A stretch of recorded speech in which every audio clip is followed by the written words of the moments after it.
Nas estradas longe só, e via quem tinha dor da lepra que tudo consumia,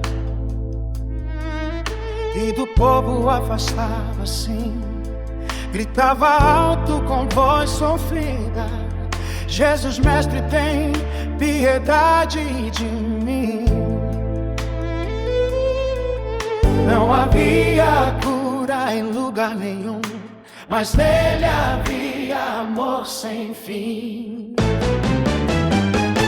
Ele não fugiu, não se afastou, com suas mãos estendeu e tocou. Quero ficar limpo, agora é são. Naquele instante cessou a aflição.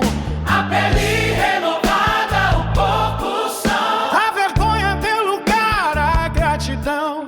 O que era impuro ficou sem mancha.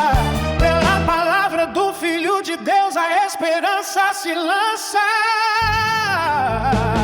Que graça grande, que amor sem igual. Tocou o impuro, fez especial. Assim como o leproso eu também vim, Cheio de falhas, pedindo a ti, Senhor. limpou meu coração, Cura o meu ser, para que eu possa só te pertencer.